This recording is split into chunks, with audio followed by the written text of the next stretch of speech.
आपके साथ चर्चा करने के लिए मुझे यहाँ निमंत्रित किया है। और दूसरी बात,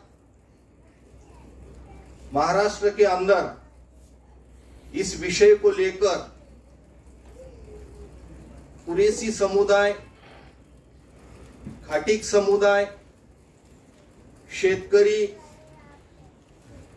शेतमजूर, पशुपालक वर्ग, इन सभी ने मिलकर एक राज्यव्यापी जो आंदोलन खड़ा किया, उस आंदोलन का भी मैं समर्थन करता हूं और वो आंदोलन जायज है, ऐसा मैं एक मानने वाला कार्यकर्ता भी हूं। साथियों, आप सभी आप अपने जिले में, आप अपने तालुके में, आप अपने गांव में काम करने वाले कार्यकर्ता, पदाधिकारी, नेता लोग हैं और इस विषय की अच्छी जानकारी भी आप रखते हैं। तो इस विषय को लेकर मैं थोड़ा सा इतिहास में जाऊंगा। जो इतिहास ये कहता है कि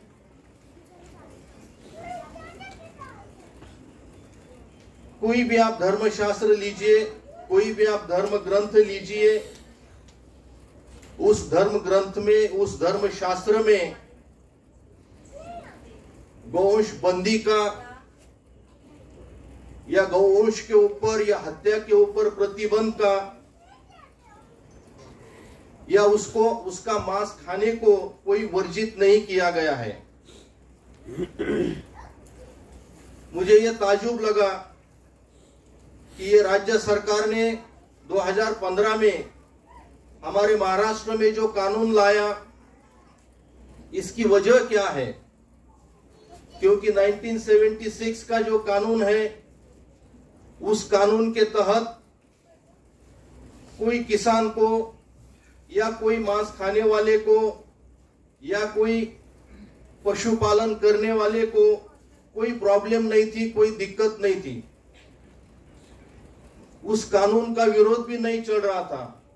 फिर भी महाराष्ट्र में उस कानून में सुधारणा करने के लिए ऐसी कौन सी मुसीबत खड़ी हो गई कि महाराष्ट्र सरकार को इस कानून में सुधारणा के नाम पे दो धर्मियों के बीच एक नफरत का माहौल खड़ा करने की कोशिश की।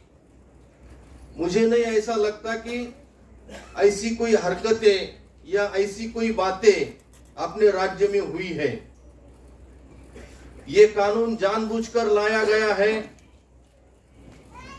इसके पीछे कोई साइंटिफिक रीजन नहीं है और ये कानून सिर्फ मुसलमान भाइयों को डिवोर्सने के लिए लाया गया है।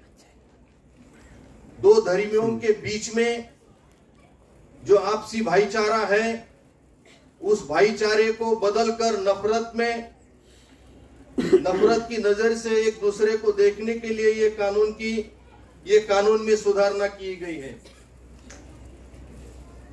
क्योंकि राज्य सरकार ने इस कानून का जो नाम रखा है वो महाराष्ट्र राज्यात संपूर्ण गोवंश हत्याबंदी लागू करण्याबाबत महाराष्ट्र राज्यामध्ये गोवंश हत्याबंदी, मेरा इस टाइटल पे ऑब्जेक्शन है। देखिए, कोई भी पशु की हम हत्या नहीं करते। कॉन्स्टिट्यूशन में स्लॉटर शब्द है। 1977 के कानून में कत्ल शब्द है, लेकिन महाराष्ट्र सरकार के ये कानून में गोवंश हत्याबंदी। मैंने इस हत्या के भी और वध किसको कहते हैं, हत्या किसको कहते हैं, खून किसको कहते हैं, मैं इसकी भी व्याख्या देखी हूं। देखिए, हत्या आदमी इंसान की करता है। जानवरों को काटता है, उनकी कत्ल करता है। और ये जो वर्ड है, ये वर्ड 1977 के कानून में भी नहीं है। उसके अंदर ये लिखा है 77 के कानून में, गायींची कत्तल करण्यास मनाई करण्याची आणि दुधासाठी, पैदाशीसाठी, ओझी वाहण्याच्या कामासाठी किंवा शेतीविषयक प्रयोजनासाठी उपयुक्त असलेल्या इतर विवक्षित प्राण्यांचे रक्षण करण्याची तरतूद करण्याकरिता अधिनियम। यानी इसके अंदर भी, कानून के अंदर भी गोवंश हत्या ऐसा शब्द प्रयोग नहीं किया गया। तो मेरा कहना यह है कि ये 1977 का जो कानून है उसी का अगर टाइटल रखते तो किसी का ऑब्जेक्शन नहीं होता, लेकिन ये जो टाइटल इन्होंने रखा है ये गलत टाइटल है और इसकी सराहना हम कभी नहीं करेंगे। दूसरी बात, इसके अंदर 1976 के कानून के अंदर जो सेक्शन 5 है वो ये कहता है कि गायींची कत्तल करण्यास मनाई। गायींची, इथे गोवंश हा शब्द प्रयोग नहीं है, सिर्फ गाय। लेकिन महाराष्ट्र सरकार ने जो कानून बनाया उसमें गोवंश हत्या, गोवंश यानी फिर उसमें बैल भी आ गया, वळू भी आ गया, नंदी भी आ गया, कालवड़ भी आ गई, ये सब उसके वंश आ गए। तो इसीलिए 1977 के कानून में जो शब्द प्रयोग किया गया है, गायींची कत्तल करण्यास मनाई, तो यही वर्ड इसमें 2015 के कानून में ये महाराष्ट्र सरकार ने जानबूझकर नहीं रखा है और इसको गोवंश हत्याबंदी लागू करण्याच्या बाबत अशा पद्धतीची जी वर्डिंग केलेली आहे ती वर्डिंगच या कायद्याच्या आत्म्याला खात्मा करणारी आहे। आणि म्हणून राज्य सरकारने केलेला हा जो कायदा आहे हा अत्यंत चुकीचा कायदा आहे आणि हा कायदा कुणालाही मान्य नसल्यामुळे, मंजूर नसल्यामुळे राज्य सरकारने तो वापस घेतला पाहिजे। या हत्येच्या संदर्भामध्ये आणि या कायद्यातील चुकाच्या संदर्भामध्ये काही गोष्टी माझ्या ज्या लक्षात आलेल्या त्या अशा आहेत की 2015 मध्ये जे सेक्शन 5 मध्ये ABCD हे जे त्यांनी 5A, 5B, 5C आणि 5D हे जे कलम त्यांनी अंतर्भूत केलेले आहेत, या कलमांच्या माध्यमातून त्यांनी जास्तच शिरकाव केलेला आहे आणि तो शिरकाव एवढ्या मोठ्या प्रमाणावर केलेला आहे की त्यातून आमची रोजीरोटी सुद्धा छीनल्या गेलेली आहे, त्यातून आमचा व्यापार, उद्योग, व्यवसाय सुद्धा छीनल्या गेलेला आहे आणि त्यातून इतर जनावरांचं मांस खाण्याचं सुद्धा हे त्यांनी हिरावून घेतलेलं आहे। म्हणून 5A हे जे कलम त्यांनी समाविष्ट केलेलं आहे ते राज्याबाहेरील कोणत्याही ठिकाणी गाय असेल, वळू असेल किंवा बैल असेल यांची वाहतूक आणि निर्यात करण्यास प्रतिबंध घातलेला आहे, जो की हा प्रतिबंध 1977च्या कायद्यामध्ये नाहीये। त्यानंतर जर त्या राज्यांची संमती असेल तर मग काय करायचं? मग यासाठी राज्य सरकारची ती हिम्मत आहे का, ती तयारी आहे का की पशु विकण्यावर दहशत बसवणारा कायदा इतर राज्यांच्या बाबतीत सुद्धा लागू करण्याची? तर अजिबात तशी हिम्मत या राज्य सरकारमध्ये नाहीये। सेक्शन 5B याच्यामध्ये विक्री, खरेदी, विल्हेवाट लावण्यास प्रतिबंध केलेला आहे। सेक्शन 5C मध्ये मांस ताब्यात ठेवण्यास मनाई केलेली आहे आणि सेक्शन 5D मध्ये राज्याबाहेरील मांस ताब्यात ठेवण्यास मनाई केलेली आहे। म्हणजे हे जाणीवपूर्वक सेक्शन 5ABCD हे राज्य सरकारने लादलेले आहेत, कारण आमच्या खाण्यापिण्यावर बंदी लादण्याचा हा एक प्रयोग आहे, हा एक कायदा आहे, किंवा आम्ही जनावरांची खरेदी विक्री करू नये किंवा आम्ही जनावरांचं मांस सुद्धा घरामध्ये ठेवू नये, अशा पद्धतीने आमची मुस्कटदाबी करण्याचा हा एक प्रयत्न राज्य सरकारच्या माध्यमातून या ठिकाणी कायद्याच्या माध्यमातून झालेला आहे, जो की चुकीचा आहे। दुसरी गोष्ट, या दोन कायद्याचा जर आपण अभ्यास केला 1977च्या आणि 2015च्या, तर 77च्या कायद्यामध्ये गायींची कत्तली करण्यास मनाई आहे, तिथं बैलाची, वळूची किंवा वासराची कत्तल करण्यास मनाई केलेली नाहीये. तर 2015च्या या कायद्यामध्ये संपूर्ण गोवंश हत्याबंदी अशा पद्धतीचं कलम त्यांनी टाकलेलं आहे. दुसरी गोष्ट, 77च्या कायद्यामध्ये सेक्शन 9 मध्ये जी शिक्षा नमूद केलेली आहे ती 6 महिन्याची शिक्षा आणि 1000 रुपये दंड आहे जर गायीची कत्तल केली तर 2015च्या कायद्यामध्ये 5 वर्षाची शिक्षा आणि 10,000 रुपयाचा दंड ठोठावलेला आहे. आणि आता गृहराज्यमंत्री योगेश कदम यांचं 8 एप्रिलचं जर स्टेटमेंट आपण बघितलं तर ते असं म्हणतायत की ही शिक्षा खूप कमी आहे, 5 वर्ष आणि 10,000चा दंड. तर या शिक्षेमध्ये आम्ही आणखी वाढ करणार आहोत आणि दंडाच्या रकमेमध्ये सुद्धा आम्ही आणखी वाढ करणार आहोत, अशा पद्धतीचं त्यांचं हे वक्तव्य पुढे आलेलं आहे. 77च्या सेक्शन 6(1) मध्ये स्लॉटर सर्टिफिकेट मस्ट केलेलं आहे. हे जर स्लॉटर सर्टिफिकेट जर पशुसंवर्धन खात्याने किंवा ॲनिमल हजबंडरी आरोग्य खात्याने जर दिलेलं असेल तर त्या पशुची कत्तल करण्यास कुठलीही मनाई होत नाहीये. परंतु आता हा जो नवीन कायदा आहे या कायद्यामध्ये हे कलमच डिलीट करून टाकलेलं आहे, ते ठेवलेलंच नाही. म्हणजे जे पूर्वीचे कायदे आहेत किंवा जे काही सर्वोच्च न्यायालयाचे, उच्च न्यायालयाचे निकाल आहेत की 16 वर्षाच्या आतमधल्या जनावरांची कत्तल करण्यास मनाई आहे, पण 16 वर्षानंतरच्या जनावरांची कत्तल करण्यास मनाई नाही, तर या सर्वोच्च न्यायालयाच्या निकालाला हरताळ फासण्याचं काम या कायद्याने केलेलं आहे. किंवा मग जर एखादं जनावर आजारी असेल तर अशा जनावरांची कत्तल करण्याला सुद्धा जी सुप्रीम कोर्टाने किंवा हायकोर्टाने परवानगी दिलेली आहे तर त्याला सुद्धा हरताळ फासण्याचं काम या 2015च्या कायद्याने केलेलं आहे. सेक्शन 1 जे आहे ते कत्तलीच्या ठिकाणी, सेक्शन 8(1) कत्तलीच्या ठिकाणी अधिकाऱ्यास प्रवेश तपासणी करण्याचा अधिकार, ह्या ज्या बाबी नमूद केलेल्या आहेत त्या ह्या 2015च्या कायद्यानुसार सगळ्या डिलीट केलेल्या आहेत. म्हणून अनेक प्रश्न असे निर्माण होतात की मग हा देश भारतीय स्वातंत्र्याच्या अनुच्छेदानुसार चालणार, आर्टिकल नुसार चालणार की तुमच्या मनमर्जीने बनवलेल्या कायद्यानुसार चालणार? कारण भारतीय राज्यघटनेतील कलम 19 हे आम्हाला कोणताही व्यवसाय, कोणताही व्यापार आणि कोणताही धंदा करण्याचं स्वातंत्र्य देतं.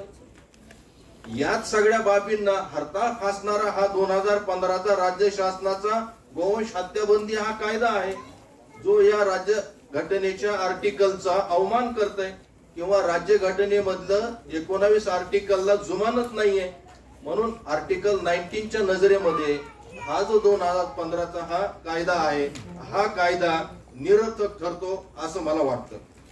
त्याचबरोबर भारतीय राज्यघटनेने जो आर्टिकल 21चा उल्लेख केलेला आहे त्यामध्ये सुद्धा आम्हाला माना सन्मानाने जीवन जगण्याचा अधिकार आहे आणि सर्वोच्च न्यायालयाने यामध्ये बदल करत आमच्या खाण्यापिण्यावर कुठलेही निर्बंध लादू नयेत अशा पद्धतीचं सुद्धा मत व्यक्त केलेलं आहे. एवढं एक स्वातंत्र्य आणि सन्मानाने जीवन जगण्याचे अधिकार आम्हाला भारतीय राज्यघटनेच्या कलम 21 नुसार सुद्धा दिले गेलेले आहेत. त्याचबरोबर जर राज्य शासनाला कायदे करायचेच आहेत तर मग राज्य शासनाने कुठले कायदे केले पाहिजेत? आर्टिकल 45 नुसार 6 ते 14 वयोगटातील जे मुलं आहेत यांना मोफत आणि सक्तीचं शिक्षण राज्य सरकार का करत नाही त्याची अंमलबजावणी. म्हणजे ज्या महत्वाच्या मुद्द्यांवर राज्य शासनाने लक्ष वेधून काम करायचं ते महत्वाचे मुद्दे बाजूला सारायचे आणि नको त्या गोष्टींमध्ये शिरकाव करून आमच्या खाण्यापिण्यावर, कपडे लत्ता लेण्यावर बंदी टाकायची, ही अशा पद्धतीची राज्याची वर्तणूक नसली पाहिजे.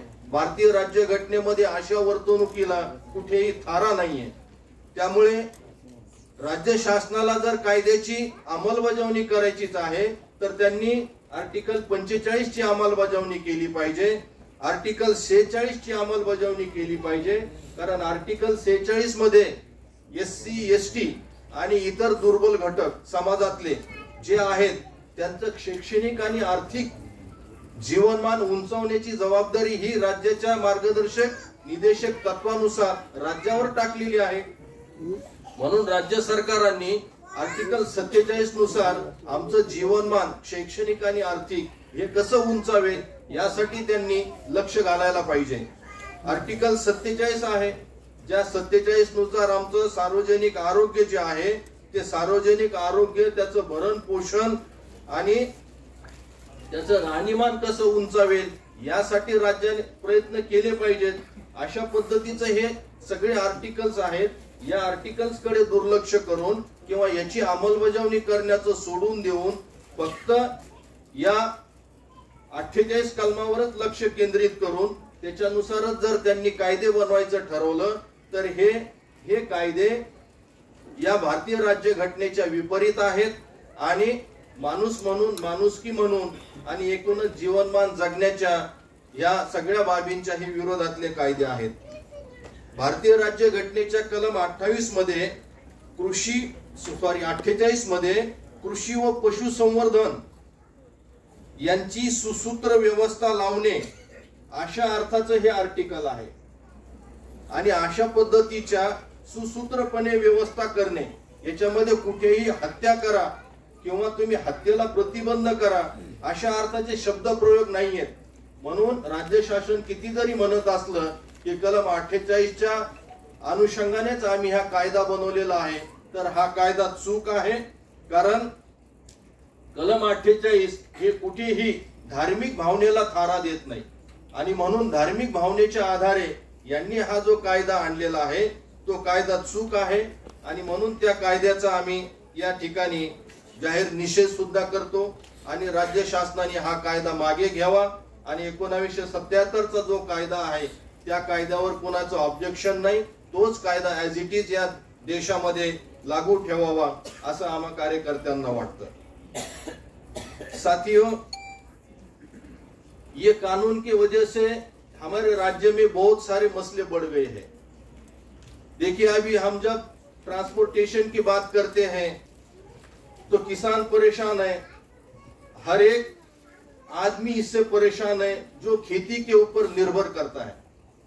किसान जो दूध के लिए गाय को पालता है और बाद में जब वो गाय भाकड़ होती है तब वो उस गाय को खिला नहीं सकता, पिला नहीं सकता या उसको वो संभाल भी नहीं सकता, क्योंकि जो हालात है, आज के जो मौजूदा हालात है वो इतने कठिन है कि दिन से दिन महंगाई भी बढ़ती जा रही है और जानवरों को संभालना किसानों के लिए एक बड़ी दिक्कत का मामला बन गया है।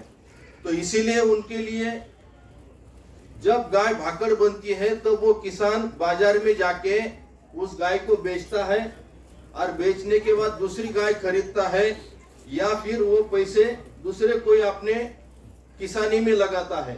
तो इसके ऊपर भी ये कानून की वजह से रोक लग गई है। और इतना ही नहीं कि इसके ऊपर जो भी छोटे मोटे कारोबार करने वाले हमारे कारीगर लोग हैं, खेती के ऊपर निर्भर रहने वाले हमारे जितने भी किसान भाई लोग हैं, अभी ये जानवरों के लिए घुंघरू माला बनाने वाले देहातों में हम देखते हैं, इनका भी कारोबार ठप्प हो गया है। चामड़े का व्यापार भी इससे ठप्प हुआ है और जो नाल ठोकने वाले जो कारीगर लोग हैं इनका भी व्यापार ठप्प हुआ है और एक डर सा पैदा हुआ है कि भाई हम अगर हमारी घर की गाय अगर परवाना भी हमारे पास है या घर का बैल अगर परवाना भी हमारे पास है तो उसकी हम बिक्री नहीं कर सकते, क्योंकि बीच में ये जो विश्व हिंदू परिषद के कुछ लोग हैं, बजरंग दल के कुछ लोग हैं, ये ऐसे लोग, ये तो मैं तो ये कहूंगा कि ये गवर्नमेंट ने संरक्षण दिए हुए, प्रोटेक्शन दिए हुए ये गुंडे लोग हैं, ये अतिरेकी लोग हैं, ये दहशतवादी लोग हैं जो गवर्नमेंट इनको सपोर्ट कर रही है। तो ये ऐसे लोगों का हौसला ऐसे कानून से बढ़ रहा है और इस कानून के माध्यम से पुलिस भी उनके ऊपर कोई एक्शन नहीं ले रही है। परसों ये हमारे कुरैशी समुदाय के और सभी संगठनों ने मिलके जो यहाँ औरंगाबाद सिटी में एक बड़ा मोर्चा जुलूस निकाला, उसके बाद में परसों डिप्टी सीएम अजित पवार साहब को भी उन्होंने जाके मिले, तो उन्होंने ये कहा कि कानून के तहत गोरक्षक जो खुद को कहते हैं ये इलीगल लोग हैं, और मैं पूरे महाराष्ट्र के सभी जिले के जितने भी पुलिस अधीक्षक हैं उन सभी को ये लेटर भेज के ये सूचना करता हूं कि उन्होंने ये जो बेकायदेशीर लोग हैं, ये जो ट्रांसपोर्टेशन के ऊपर दिक्कत ला रहे हैं या फिर लोगों की मॉब लिंचिंग कर रहे हैं या उनको लूट रहे हैं, उनके मोबाइल निकाल के ले रहे हैं, जेब में से पैसे निकाल के ले रहे हैं, तो इनका बंदोबस्त करने का मैं खत लिखता हूं और ये सभी आईपीएस अधिकारियों को ये सूचना भी करता हूं। तो मुझे ये लगता है कि इसमें पुलिस की और गवर्नमेंट की मिली भगत है, क्योंकि हम पूरे देश का अगर एक पिक्चर देखेंगे या महाराष्ट्र का भी देखेंगे तो यहाँ की बाजार, जानवरों के बाजार ठप हो गए हैं। यहाँ जानवरों में कोई किसान हिम्मत नहीं कर रहा है कि मैं मेरी गाय बैल जो भी है मैं जाकर बाजार में उसकी बिक्री करूं। यहाँ तक कि जो भैंस बेचने वाले हैं वो भी हिम्मत नहीं कर रहे कि बाजार में जाके मैं उसको बेचूं, क्योंकि ये बीच में जो बेकायदेशीर टोली है और जिनका पुलिस का वरद हस्त है, ये ऐसे लोगों ने और पुलिस वालों ने मिलके ये कानून का मिसयूज हमारे राज्य में और पूरे देश में शुरू किया है। क्योंकि पूरे देश के अंदर अभी मैं तो ये कहना चाहूंगा कि अलग अलग राज्यों ने अलग अलग कानून बनाए हैं। किसी के अंदर जन्मठेप की प्रावधान दी गई है और दंड की भी 25,000 के ऊपर 50,000 तक की प्रावधान की गई है।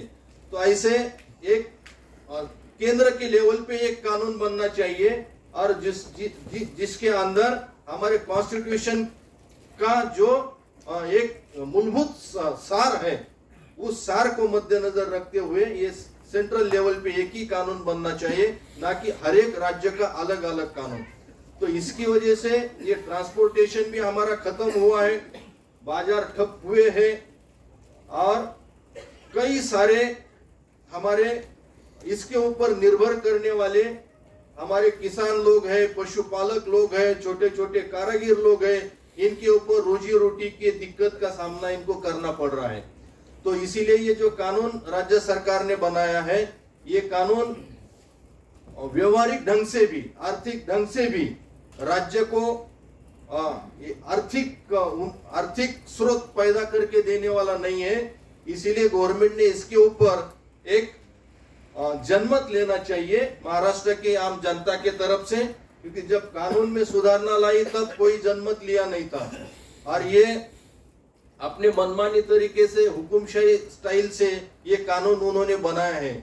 और ये जो सुधारना लाई गई है तो किसी भी संगठन को, किसी भी व्यक्ति को, कोई भी पार्टी को या किसी इंसान को ये कानून में किस ढंग से बदलाव करना चाहिए ये कोई पूछा गया नहीं था।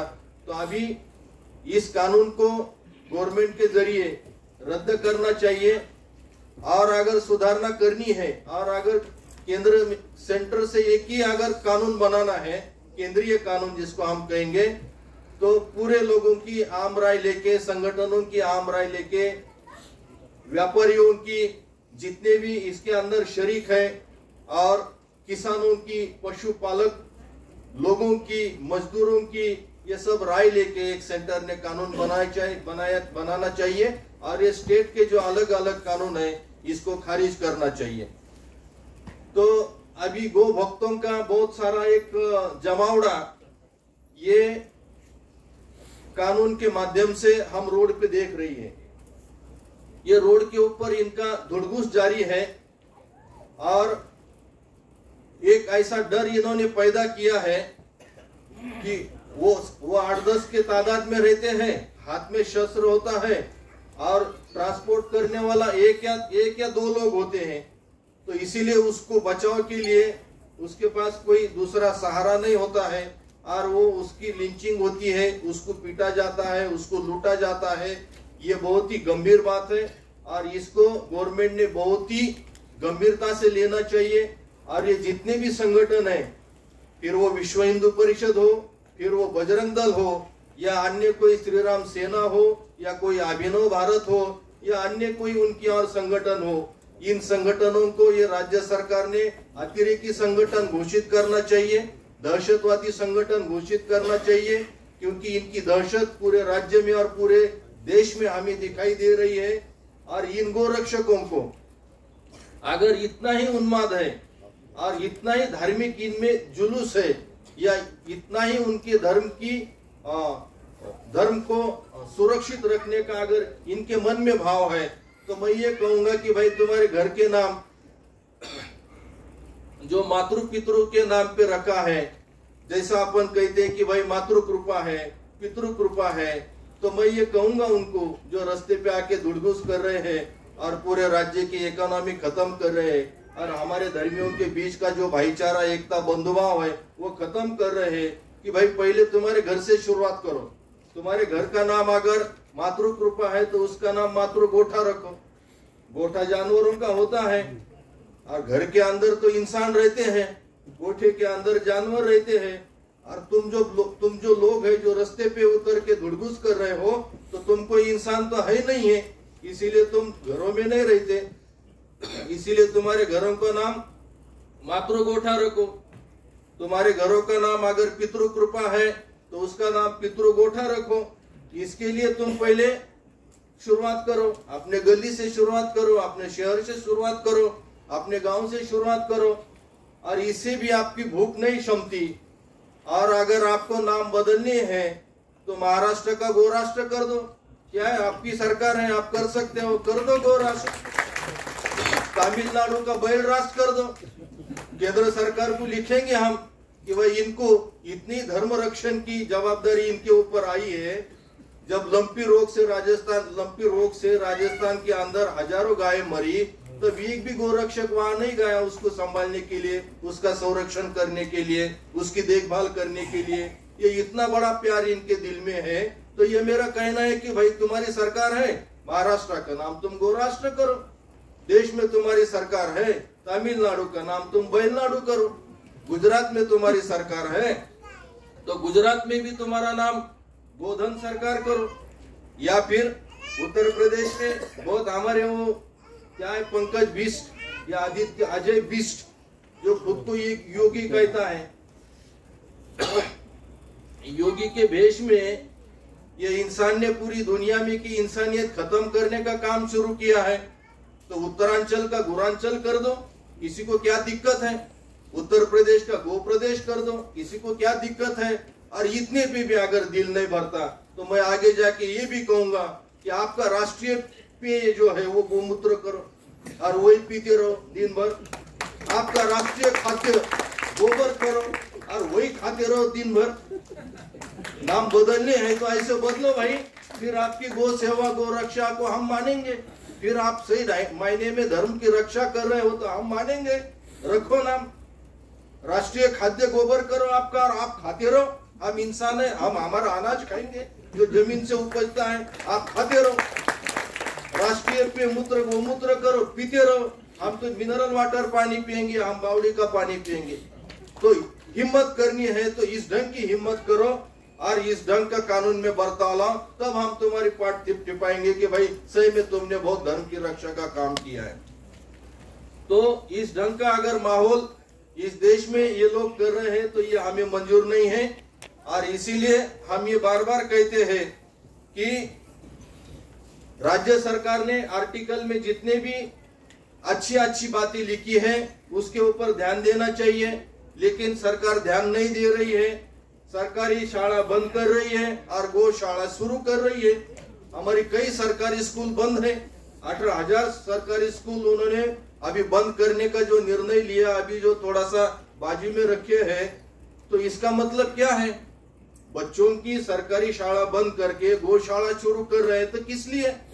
ये नहीं होना चाहिए। हम इसके अगेंस्ट में हैं।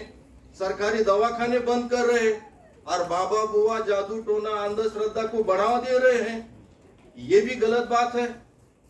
ये सरकार का उत्तरदायित्व बनता है कि उन्होंने हमारी शिक्षा हो, आरोग्य हो, हमारे उद्योग धंधे हो, इसका जतन करना चाहिए, उसको प्रेरणा देनी चाहिए। लेकिन सरकारी उद्योग बंद है, खासगी उद्योग शुरू कर दिए इन्होंने। उसके बाद में वन जमीनी लाट रहे हैं और अपने दोस्तों को बांट रहे हैं। इसीलिए तो फिर जंगलों में से आदिवासियों को भगा रहे हैं, गायरान जमीन छीन रहे हैं, वन जमीनी भी छीन रहे हैं। ये सब उन्हीं के लिए चल रहा है। और ये भी एक बात है कि गवर्नमेंट ने, सुप्रीम कोर्ट ने और हाई कोर्ट ने जितने भी आज तक जजमेंट्स दिए हैं, उस जजमेंट्स का अवमान नहीं होना चाहिए, अवमूल्यन नहीं होना चाहिए, उल्लंघन नहीं होना चाहिए, इसका भी ध्यान रखना चाहिए। और अभी जुलाई 2018 में Tehseen S Poonawalla versus union of India में सुप्रीम कोर्ट ने जो जजमेंट दिया है, उन्होंने इसमें मॉब लिंचिंग के ऊपर और दुनिया में जो हरकतें हो रही है इस गोवंश हत्या के मामले से लेकर एक बहुत ही अच्छा जजमेंट दिया है। और उन्होंने सेंटर को और हर स्टेट को ये निर्देश किया है कि आप संसद में लिंचिंग विरोधी स्वतंत्र कायदा कराओ। अभी तक लिंचिंग के खिलाफ में कोई कानून सेंटर ने नहीं बनाया, तो ये सुप्रीम कोर्ट का कहना है कि जमावाकडून होणारे हिंसाचार आणि दंडात्मक उपाययोजना यासाठी संसदेने लिंचिंग विरोधी स्वतंत्र कायदा करावा।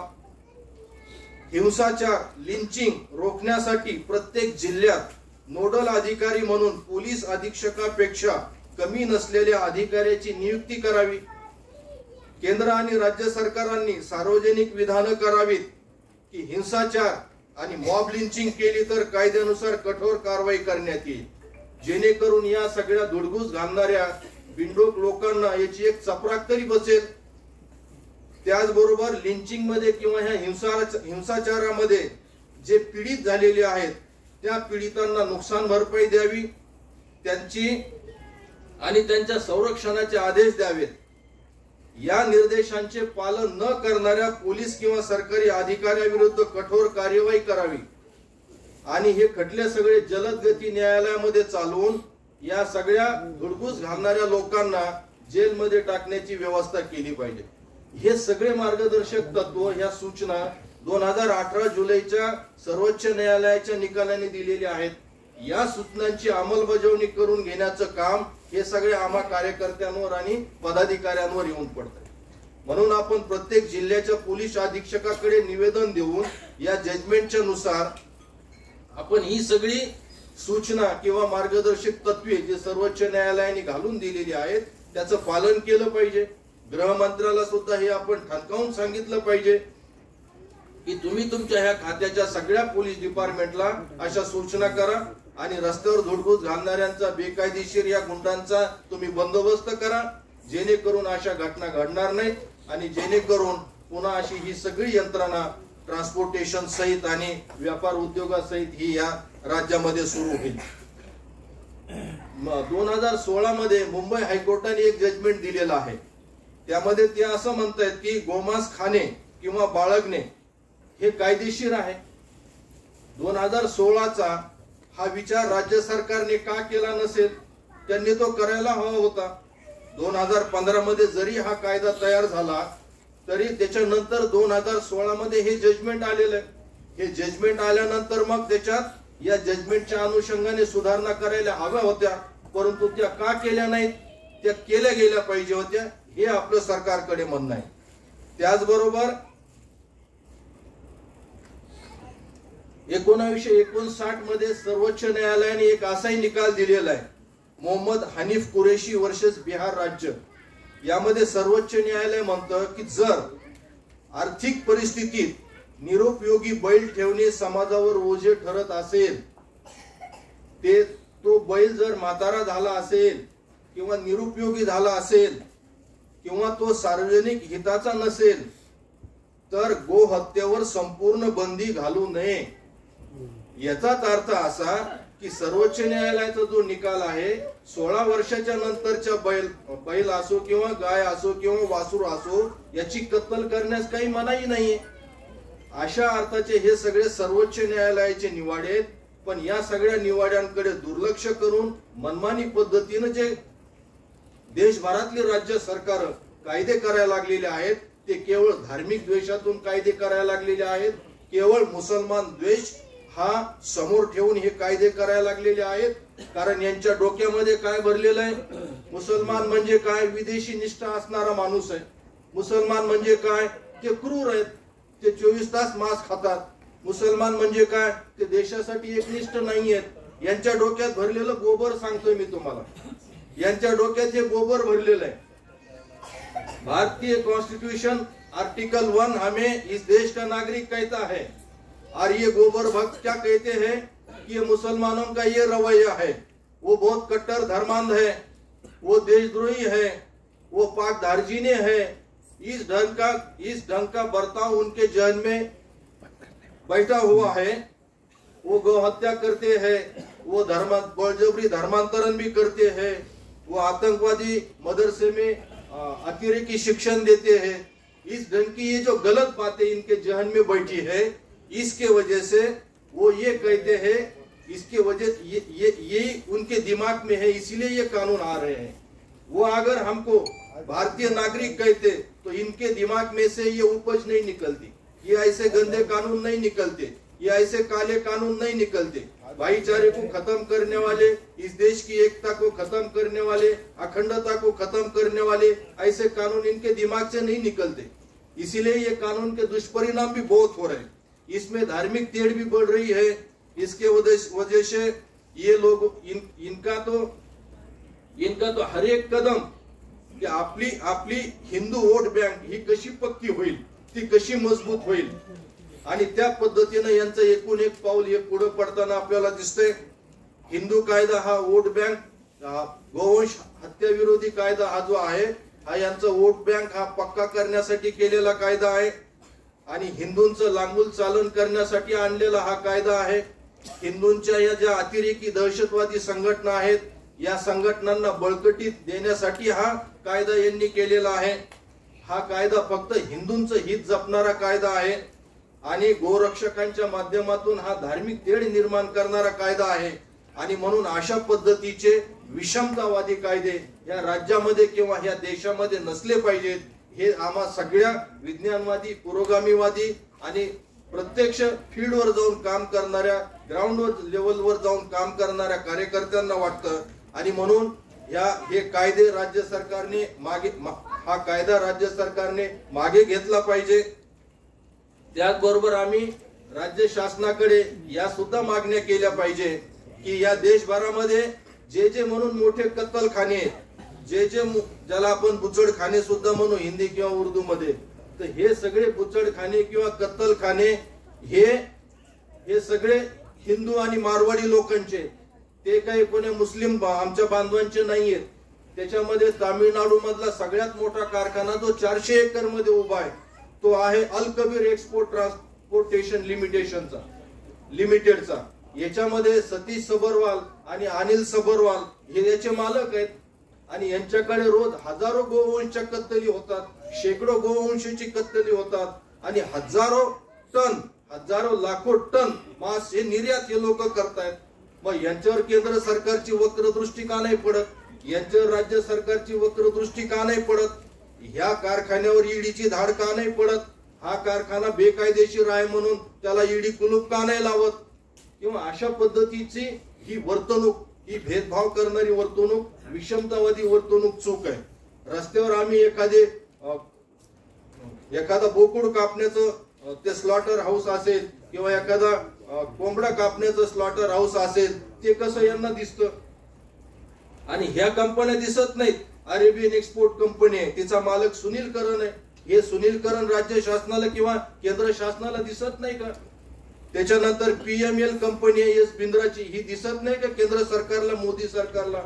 2014च्या नंतरचे आकडे हे सांगतात की सगळ्यात जास्त मांस निर्यात करणारा देश भारत देश आहे. ब्राझील आधी 1 नंबरवर होता, ऑस्ट्रेलिया नंतर 2 नंबरवर होता, 3 नंबरवर भारत होता. पण भारत आता जगात 1 नंबरवर झाला. का? कारण हाच खरा मोठा गोवंश हत्यारा आहे. हेच केंद्र सरकार असेल, हेच राज्य सरकार असेल, हेच गोरक्षकांना समोर ठेवून आणि आम्हाला अडवून स्वतः मात्र ह्या मोठमोठ्या कंपन्यांना परवानगी देऊन यांच्या माध्यमातून अब्जवधी रुपयांची मांस निर्यात करून हा अब्जावधी रुपये कमवणारे केंद्र सरकार आणि राज्य सरकार आहे. म्हणून या केंद्र सरकारचा आणि राज्य सरकारला आपण ही सांगण्याची वेळ आलेली आहे की छोटे छोटे स्लॉटर हाऊस बंद करण्यापेक्षा, त्यांच्यावर अंकुश लावण्यापेक्षा ह्या ज्या मोठमोठ्या कंपन्या आहेत या देशातून लाखो करोडो रुपयाचा, अब्जो रुपयाचा मांस निर्यात करतात, त्याच्यावर तुम्ही बॅन लादा. ह्या कंपन्या तुम्ही आधी बंद करा. कारण याचे सगळे दुष्परिणामच या देशामध्ये आपण बघायला लागलेलो आहोत आणि भोगायला लागलेलो आहोत. त्यामुळे मग या सगळ्या बाबींच्या आपण जर लक्षात घेतल्या तर मग काही प्रश्न आपल्या डोक्यात निश्चितच फिक्स होतात. People's union for democratic right 2017 मध्ये त्यांचा एक रिपोर्ट असा आलेला आहे की हिंसाचार आणि लिंचिंग मध्ये करणाऱ्या गोरक्षकांच्या संख्येत वाढ झालेली आहे. या रिपोर्टनी, या संस्थेने हा जो रिपोर्ट सादर केलेला आहे त्या यांनी संपूर्ण देशाचा अभ्यास करून आणि प्रत्यक्षात स्पॉटवर जाऊन आणि त्या पोलीस स्टेशनला व्हिजिट करून ही सगळी आकडेवारी जमा केलेली आहे, जी हे सांगते की या सगळ्यांना केंद्र सरकार असेल किंवा त्या राज्य सरकारातले मंत्री असतील किंवा ती सरकार असतील, ती सगळी सरकार यांना प्रोटेक्शन द्यायला लागलेले. म्हणून यांची अशा पद्धतीची हिंमत वाढायला लागलेली आहे. आणि म्हणून आपल्याला सतर्क राहून काही मागण्या ज्या कराव्या लागणार आहेत त्या मला वाटतं की आपण अशा पद्धतीने ठेवावं की जातीय आणि धर्मीय हिंसाचार रोखण्यासाठी राज्य शासनाने आणि केंद्र शासनाने स्वतंत्र कायदे तयार करावेत.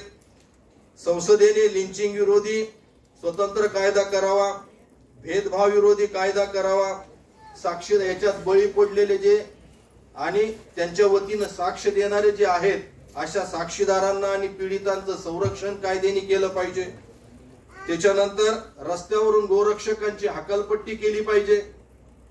त्यानंतर हे बजरंग दल असेल, विश्व हिंदू परिषद असेल, यांना दहशतवादी संघटना, अतिरेकी संघटना म्हणून जाहीर केलं पाहिजे.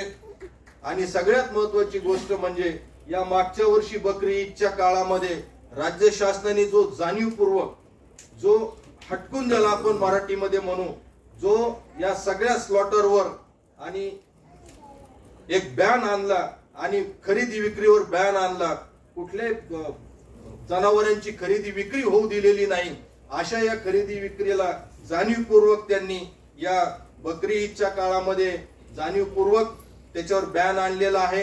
अशा या सगळ्या गोष्टींचा आपण या वर्कशॉपच्या माध्यमातून जाहीर निषेध करूया आणि राज्य सरकारला हे ठणकावून सांगूया की असे अनकॉन्स्टिट्यूशनल कायदे किंवा अशा पद्धतीचा भाईचारा नष्ट करणारे कायदे या राज्यामध्ये आम्ही खपवून घेणार नाहीत आणि अशा पद्धतीच्या कायद्याने आम्ही वागणार नाहीत. म्हणून तुम्ही हे कायदे मागे घ्या आणि या राज्यामध्ये शांतता, सामाजिक सौहार्द, एकता, बंधुभाव अबाधित ठेवा, याची सर्वस्वी जबाबदारी तुमची राहील. धन्यवाद. मला या ठिकाणी आपण बोलवलं आणि 4 शब्द बोलण्याची संधी दिली. मी आपला आभारी.